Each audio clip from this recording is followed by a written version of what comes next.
একটা সময় ছিল যখন জীবন মানেই ছিল একটা সাইকেল, একটা ক্লাব হাউস আর কিছু আজব নিয়ম। আর সবচেয়ে বড় নিয়মটা ছিল মেয়েরা আমাদের ক্লাবে ঢুকতে পারবে না। এই নিয়ম মানেই ছিল সম্মান, গর্ব আর কিছুটা বাচ্চা সুলভ গোজামিলের কাণ্ড কারখানা। কিন্তু ওই ক্লাবেই একদিন ঢুকে পড়ে প্রেম। প্রেমের নাম ডারলা, আর প্রেমিক একটা পুচকি ছেলে যার চুল সবসময় সোজা হয়ে দাঁড়িয়ে থাকে। তার নাম আলফালফা। আজকে আমি তোমাদের নিয়ে যাব ৯০-এর দশকের এক দুষ্টু মিষ্টি সময়ের ভেতরে, যেখানে ছোট ছোট ছেলেরা আমাদের শেখায় ভালোবাসা, বন্ধুত্ব আর ক্ষমা মানে আসলে কি। এইটা শুধুই একটা মুভি না, এটা একটা ফিলিংস। মুভিটির নাম হলো দ্য লিটল রাস্কেলস। ভিডিও শুরু হতেই স্ক্রিনে ভেসে ওঠে একদল ছোট্ট পুচকিদের মুখ। তাদের হাতে আছে নানা রকম সরঞ্জামাদি আর মস্ত বড় একটা মিশন। তারা হলো the him and woman haters ক্লাবের সদস্য। হ্যাঁ, ঠিক শুনছেন, এই ক্লাবের নিয়ম একটাই, কোনো মেয়ের সাথে বন্ধুত্ব নয়। এতটুকু শুনেই তো হাসি পাচ্ছে, তাই না? এই ক্লাবের প্রেসিডেন্ট হলো স্প্যাঙ্কি, দারুণ চালাক আর দায়িত্বশীল, আর ওর সবচেয়ে কাছের বন্ধু আলফালফা। এখন ওরা সবাই মিলে এক গোপন মিটিং করছে ক্লাবের ভেতর, যেখানে বাচ্চারা পুরো দমে গুরুগম্ভীর আলোচনায় ব্যস্ত। এই আলোচনায় উঠে আসে এক ভীষণ ভয়ঙ্কর খবর। আলফালফা প্রেমে পড়েছে, মানে একটা মেয়ে ডারলা। এর জন্য সে ক্লাবের নিয়ম ভেঙে ফেলেছে। স্প্যাঙ্কির চোখ হতভম্ব। কি? আলফালফা প্রেমে পড়েছে? এই কি বিশ্বাসঘাতকতা! তারপর সবাই মিলে পরিকল্পনা করে আলফালফার সাথে একটু বিশেষ আচরণ করতে হবে। তাকে শিক্ষা দিতে হবে যে এই ক্লাবে প্রেম নিষেধ। এই সময়টা বেশ ফানি। ছোট ছোট বাচ্চারা বড়দের মতো ক্লাব চালাচ্ছে, মিটিং করছে, শাস্তির প্ল্যান করছে। মনে হয় যেন একটা মিনি বড়দের দুনিয়া দেখছি আমরা। এদিকে আলফালফা পুরো দুনিয়া ভুলে বসে আছে ডারলাকে নিয়ে। সে ঠিক করেছে আজ তাকে ডেটে নিয়ে যাবে, এবং তাও কোথায় জানেন? ক্লাব হাউসের ভেতরেই। আলফালফা একাই গ্যারেজে গিয়ে মোমবাতি জ্বালিয়ে গানে গানে প্রেমময় পরিবেশ তৈরি করছে। ডারলাও এসে গেছে চুপি চুপি। আহা, কি কিউট একটা সিন! আলফালফা গাইছে ইউ আর সো বিউটিফুল। তারা যেন দুই টুকরো ছোট রোমিও জুলিয়েট। কিন্তু ওদের ভালোবাসারই স্বপ্নভঙ্গ হতে আর দেরি নেই। ক্লাবের বাকি সদস্যরা আগেই এসে গিয়েছে, ক্লাবের বাইরে লুকিয়ে আছে। তারা শুনে ফেলেছে আলফালফার প্রেম নিবেদন। স্প্যাঙ্কির রাগ এখন তুঙ্গে। সে ঘোষণা করে এই বিশ্বাসঘাতকতা মেনে নেওয়া যায় না। ক্লাবের হাউজে প্রেম, এটা ক্লাবের অপমান। তাই শুরু হয় অপারেশন আলফালফা বনাম ক্লাব। ওকে ক্লাব থেকে তাড়ানোর জন্য তারা বানায় ফাঁদ। ঠিক তখনই ঘটে এক দারুণ মজার দুর্ঘটনা। আলফালফা যখন ডারলার সাথে বসে মোমবাতির আলোয় রোম্যান্টিক হচ্ছে, তখন পেছন থেকে ক্লাবের বাকি ছেলেরা দরজা ধাক্কাধাক্কি করলে আলফালফা ভয় পেয়ে যায় এবং মোমের আলো নিভাতে ভুলে যায়। ফলাফল, সামান্য আগুন লেগে যায়, ধোঁয়া ছড়াতে থাকে। আলফালফা আর ডারলা ভয় পেয়ে ছুটে পালায়, আর পাশের বাড়ির ভদ্রলোক ফোন করে দেয় দমকল বিভাগে। এভাবেই এক ডেট প্ল্যান রূপ নেয় একেবারে ফায়ার সার্ভিস অ্যাকশনে। অথচ সবকিছুই ঘটেছে ছোট্ট বাচ্চাদের দুষ্টুমির কারণে। ডেট তো গেল ফসকে। এখন আলফালফার মাথার চুলও সোজা হয়ে গেছে। সে পালিয়ে বাঁচে, আর দমকল বাহিনী এসে গ্যারেজে পানি ঢেলে সব ভিজিয়ে দেয়। গ্যারেজ তো একেবারে শেষ, কিন্তু আসল সমস্যা এখন সামনে। The him and woman haters ক্লাবের ক্লাব হাউস পুড়ে ছাই। এবার স্প্যাঙ্কি আর তার দল ভীষণ চিন্তায় পড়ে যায়। এখন ক্লাব চলবে কিভাবে? স্প্যাঙ্কির মাথায় আসে এক নতুন প্ল্যান। ক্লাব হাউস নতুন করে বানাতে হবে, কিন্তু টাকা কোথায়? তাই তারা ঠিক করে এক গাড়ি দৌড় প্রতিযোগিতায় অংশ নেবে, আর সেখানে জিতলেই মিলবে পুরস্কারের টাকা। এবার এন্ট্রি নিচ্ছে আমাদের ছোট্ট হিরোরা সোপ বক্স ডার্বি নামে একটা রেসে। এই রেসে প্যাডেল চালিত গাড়ি বানিয়ে ছোটরা প্রতিযোগিতা করে। তারা ঠিক করে একটা দুর্দান্ত গাড় বানাবে, নাম হবে দ্য ব্লার। স্প্যাঙ্কি আর বাকিরা মিলে শুরু করে গ্যারেজ বানানো আর গাড়ির ডিজাইন। সবাই খুব এক্সাইটেড, কিন্তু আলফালফা, সে তো এখন এক্স মেম্বার। তাকে তো ক্লাব থেকে বের করে দেওয়া হয়েছে প্রেম করার অপরাধে। আলফালফা ডারলার জন্য পাগল, কিন্তু ক্লাবের বাকি ছেলেরা ওকে আর বিশ্বাস করে না। এদিকে ডারলার মনেও সন্দেহ ঢুকে গেছে, আলফালফা কি সত্যিই ওকে পছন্দ করে? এই সময়ই মুভিতে এন্ট্রি নেয় আমাদের দুই মিনি ভিলেন, ওয়াল্ডো আর ওর বাবা। ওয়াল্ডো হলো এক স্মার্ট, টাকাওয়ালা ছেলে যে নিজের বিলাসবহুল গাড়ি নিয়ে রেসে অংশ নিচ্ছে, আর তার টার্গেট ডারলার মন জয় করা। সেভাবে আলফালফাকে সরিয়ে দিয়ে আমি ডারলাকে পটিয়ে নেব। এখানে ছোটদের মধ্যে প্রেম, প্রতিযোগিতা আর প্রতিহিংসা সবকিছু একসাথে।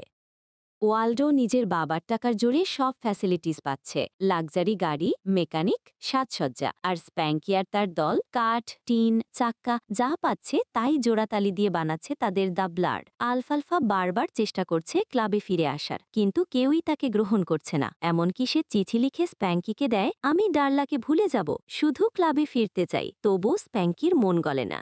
এই সময় এক দারুণ মজার ফানি সিন আসে। আলফালফা ছেলেদের প্রমাণ করতে চায় যে সে এখন মেয়ে বিরোধী হয়ে গেছে, একদম ক্লাবের মতো। তাই সে ডার্লাকে এড়িয়ে চলে, এমনভাবে ব্যবহার করে যেন কিচ্ছু হয়নি। কিন্তু এই নাটক করতে গিয়ে এমন সব ভুলভাল কথা বলে যে ডার্লার রাগ চড়ে মাথায়। ডার্লা ভাবে আলফালফা আসলে কখনোই ওকে ভালোবাসে না। এদিকে ওয়াল্ডো এসে ডার্লাকে অফার দেয়, চলো আমি তোমায় নিয়ে যাব, আমি তোমার যত্ন নেব।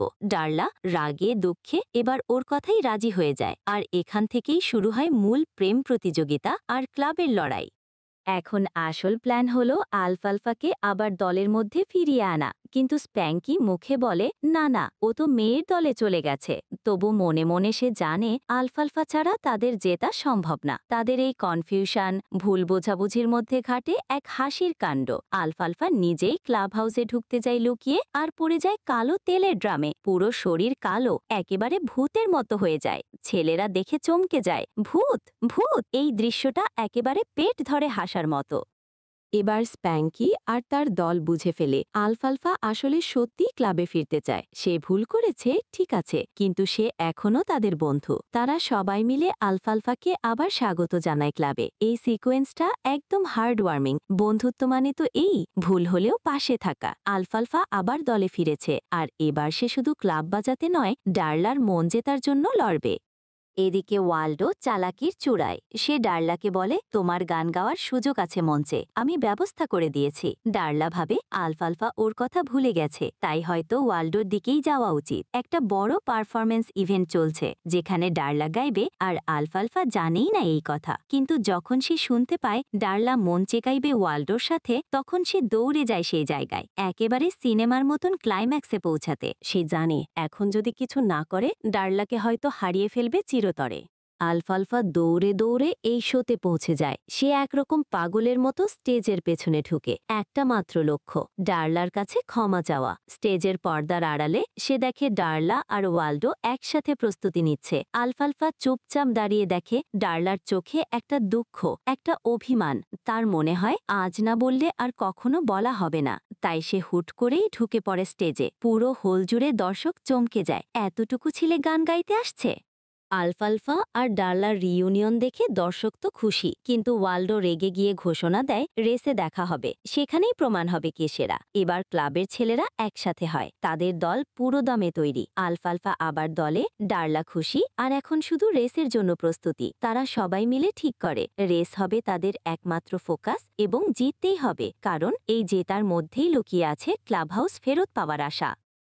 এবার এসে যায় সেই মাহেন্দ্রক্ষণ, সোপ বক্স টার্বি রেস। সবার গাড়ি সাজানো, পজিশন ঠিক করা হচ্ছে, দর্শকেরা বসে গেছে। ওয়াল্ডোর গাড়ি দেখতে যেন একটা ছোট্ট রোলস রয়েস, আর দ্য র্যাস্কেলসের দ্য ব্লার দেখতে খেলনা আর লক্কর জক্কর। তবু ওরা তৈরি। স্প্যাঙ্কি চিৎকার করে বলে, let's win this for the club. আর আমরা বুঝি পরের অংশটা হতে যাচ্ছে একদম মুভির হাই পয়েন্ট।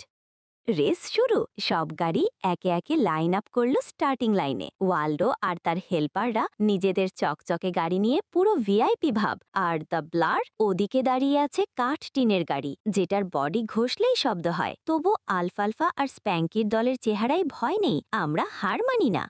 রেসের বাঁশি বাজল, আর সব গাড়ি ছুটে গেল একসাথে। ওয়াল্ডোর গাড়ি তো প্রায় উড়েই যাচ্ছে, কিন্তু আমাদের র্যাস্কেলসের দ্য ব্লার শুরুতেই ব্রেক ফেসে যায়, আর গাড়ি ঘ্যাচাং করে সামনে না গিয়ে ঘুরে পিছনে চলে যায়। পুরো দর্শক দল হেসে গড়াগড়ি, তবু ওরা হার ছাড়ে না। স্প্যাঙ্কি আর বাকিরা একসাথে ঠেলে গাড়িটা আবার চালু করে দেয়। এবার গতি বাড়ে, দ্য ব্লার ছুটে চলে, কিন্তু হঠাৎ সামনে এসে পড়ে বুচ আর ওইমের তৈরি করা ফাঁদ। তারা রাস্তার মাঝখানে একটা বিশাল পুইয়ের মতো বেলুন, সাবান আর গর্ত বানিয়ে রেখেছে। একটা একটা করে গাড়ি পড়ে যাচ্ছে ফাঁদে, পিছিয়ে পড়ছে। কিন্তু আমাদের আলফালফা সে গাড়ির হ্যান্ডেল ঘুরিয়ে ফাটাফাটি স্কিল দিয়ে সব ফাঁদ এড়িয়ে চলে যায়। সেই অ্যাকশন সিন। এদিকে ওয়াল্ডো কিন্তু চুপচাপ নেই, সে চুপিসারে একটা তারে টান দেয় রাস্তার মাঝখানে, যাতে দা ব্লার আটকে যায়। আর ঠিক এই সময়ে গাড়ি হঠাৎ উল্টে যেতে বসে। দর্শক তো হাঁ করে তাকিয়ে, এই বুঝি ছিটকে গেল, কিন্তু না, আলফালফা আর স্প্যাঙ্কি একসাথে হাল ধরে ফেলে। গাড়ি হালকা কাত হয়, আবার সোজা হয়ে যায়। এখন ফিনিশিং লাইন একেবারে সামনে, ওয়াল্ডো এগিয়ে, ও ভাবে এই তো জিতেই গেছি, কিন্তু দা ব্লার হঠাৎ করে গতি নেয়, একদম টার্বো মোডে চলে যায়। আলফালফা আর স্প্যাঙ্কি দাঁতে দাঁত চেপে এগিয়ে যায়, আর বুম, ফিনিশ লাইনের 1 সেকেন্ড আগে ওরা ওয়াল্ডোকে টপকে যায়। দর্শক দল উল্লাসে ফেটে পড়ে, ছোটদের দলে আর জয়ের ঢোল বাজে। রেস জেতার পর সবার চেহারায় হাসি। The human women hitters club আবার নিজেদের গৌরব ফিরিয়ে পায়। দর্শকরা করতালি দিয়ে চিৎকার করে উঠছে, র্যাস্কেলস! ওয়াল্ডো তো পুরো মুখ কালো করে হেঁটে চলে যায়, আর ডার্লা এসে আলফালফার হাতে একটা ছোট্ট কাগজে লেখা দেয়, মাই হিরো। আলফালফা তো একদম গলে জল। এবার সবাই মিলে ফিরে যায় ক্লাব হাউসে, কিন্তু ওই যে ক্লাব হাউস তো আগুনে পুড়ে গিয়েছিল, মনে আছে? তখনই আসে সারপ্রাইজ। সব মা বাবা আর পাড়া প্রতিবেশীরা একসাথে নতুন করে গড়ে দেয় ক্লাব হাউস, একেবারে আগের মতো, বরং তার থেকেও ভালো। দরজার উপরে বড় করে লেখা হি ম্যান ওম্যান হেটার্স ক্লাব, কিন্তু নিচে ছোট করে লেখা ওম্যান আর অ্যালাউড। স্প্যাঙ্কি এবার ঘোষণা দেয়, আমরা আমাদের ক্লাব নতুনভাবে শুরু করব, কিন্তু এবার কারোর প্রতি ঘৃণা নয়। সবাই একে একে মাথা নাড়ে। একটা ছোট্ট দল এখন হয়ে উঠেছে একটা বড় বন্ধুত্বের গল্প। বাচ্চারা সবাই হাসছে, আর আলফালফা সে ডার্লার হাত ধরে একপাশে গিয়ে বলে, আমি আর কোনোদিন তোমাকে ভুল বুঝব না। ডার্লা মিষ্টি হেসে বলে, ভুল করলে আবার রেসে যেত, ঠিক আছে? এই ছিল দ্য লিটল রাস্কালস মুভির পুরো গল্প। একটানা দুষ্টুমি, বন্ধুত্ব আর চমৎকার কিছু শিক্ষার মিলন। যদি তোমার ছোটবেলা এই মুভির সঙ্গে কেটেই থাকে, তাহলে নিচে কমেন্ট করে জানাও কোন সিনটা ছিল তোমার ফেভারিট। ভিডিওটা ভালো লাগলে লাইক দিতে ভুলো না, আর সাবস্ক্রাইব করে রাখো এমন মজার মুভি এক্সপ্লেইনের জন্য। পরের পর্বে আবার দেখা হবে নতুন কোনো দুর্দান্ত গল্প নিয়ে।